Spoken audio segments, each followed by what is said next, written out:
ফরাদ ভাই এখন ইরান ইস্যুতে চীন যাচ্ছে নাকি আসলে চীনে যে ওনার যে ভ্রমণ করার কথা ছিল আগে থেকে সেই ইস্যুতেই যাচ্ছে? মানে পত্রিকাগুলোতে যেটা লিখেছে আরকি চীনকে চাপ দেওয়া হবে। তো চীনকে চাপ দিয়ে কি কোনো লাভ হবে ইরানের ব্যাপারে? আর আসলেও এই ইরানের ব্যাপারে কোনো কথা হওয়ার কোন রকম বক্তব্য ছিল না। হুম, ভিজিটটা ছিল ইকোনমিক এবং ট্রেড, ব্যবসা এবং অর্থনীতির ভিজিট। হুম, কারণ আপনারা সবাই জানেন যারা আপনার মিডিয়ার মানুষ যে ইয়ার সাথে আমেরিকার সাথে চীনের যে ট্রেড ভলিউম অনেকটাই কমে গেছে। কারণ উভয়ে ইমপ্লাইডলি ইনডাইরেক্টলি এম্বার্গো দিয়েছে। চীন যখন আমেরিকার বাজারে চীনের গুডস বা দ্রব্যাদি ঢোকার ক্ষেত্রে আমেরিকা একটা অলিখিত একটা বাধা তৈরি করেছে এবং এতে আমেরিকান মার্কেটে চীনের জিনিসপত্র এখন কম ঢুকে আগের চেয়ে। হুম, হুম, আর সেই জন্য চীনও করছে কি আমেরিকাকে একটা এম্বার্গো দিয়ে।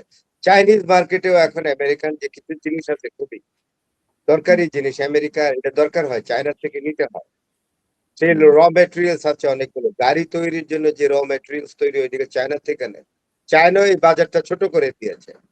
এখন হুম, এই যে ক্রাইসিসটা তৈরি হয়েছে এটা বাণিজ্যিক, মূলত এটা বাণিজ্যিক। এই ক্রাইসিসটা ওভারকাম করা যায় কিনা, that was the purpose of the visit. এখন হুম, এটা তো আপনার 14 তারিখে যাওয়ার কথা, আজকে তো 11 তারিখ, সময় আর নাই, 12, 13, 14, মাঝখানে হুম, আছে দুদিন, আজকের দিন বাদ দেন আর যেদিন যাবে এটাও বাদ দেন, মাঝখানে 2 days। তো সফরটা ঠিক রাখছে চায়না, ও বলছে আসো। আর আমি তো ভাবছিলাম যে ডোনাল্ড ট্রাম্প হঠাৎ করে সফর বাতিল করে দিবে। তো হুম, এখন দেখছে যে সফরটা কিন্তু তাকে পরামর্শ দিছে, তার সাথে যে ঘুরে ওয়ার মঙ্গার গুলা কতগুলা হুম, যুদ্ধবাজ, পিট হ্যাকসেট বলেন, মার্কো রুবিও বলেন, তার জামাই জেরার কুশনার বলেন, তারপর উইটকফ বলেন।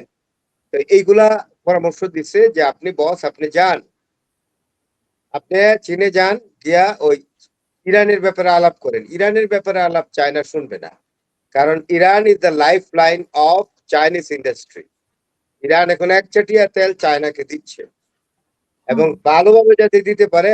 অলরেডি চীনের চিরদিনের মিত্র, পরীক্ষিত মিত্র পাকিস্তান চায়নাকে একদম করিডোর দিচ্ছে, 6টা করিডোর। এবং এটা জানেন পাকিস্তান বিমান মানে সমুদ্র বন্দর ব্যবহার করতেছে করাচি এবং গোয়াদার বন্দর। এবং এই চায়না তো এখন মানে আমেরিকার কথা এক বিন্দুও শুনবে না।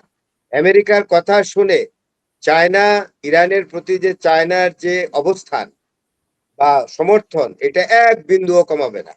সুতরাং ডোনাল্ড ট্রাম্প গিয়ে এখানে বক্তব্য দিতে পারে এই বাচালের মতো, সারাক্ষণ তো খালি কথাই বলে, হুম, পটপট পটপট করে কথা বলে যায়, মূল্যহীন কথা, এর মধ্যে 90%, 10%ও মূল্যবান কথা নয়।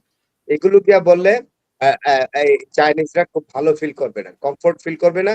আর চায়নার যে প্রেসিডেন্ট শি জিনপিং, উনি অত্যন্ত মিতভাষী এবং মৃদুভাষী, কম কথা বলেন।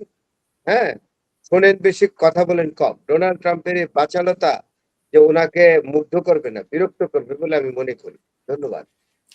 জি, ফারাদ ভাই আমার হ্যাঁ, আপনারও তাড়া আছে। আমারও ওই যে গাড়িটা ঠিক করতে আসবে। সো আমরা শেষ করব। আপনার আর এই বিষয়ে আর কোন বক্তব্য আছে কিনা? ভারতের বিষয়ে আলোচনা করতে চেয়েছিলাম। আমরা কালকে ইনশাআল্লাহ আলোচনা করব যদি আল্লাহ বাঁচায়। এরপরে কোনো সুবিধা নাই, চলছে তো, শুরু হয়ে গেছে কাঁটাতারের বেড়া টেরা, এগুলো আমরাও মানসিক ভাবে প্রস্তুত।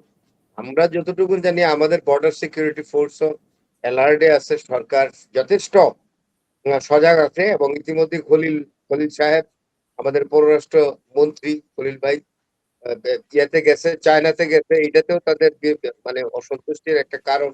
আমরা এগুলো বুঝি, হুম, বাংলাদেশের মানুষও এত ইয়ে না, মনে করেন আমরা এখন বুঝি।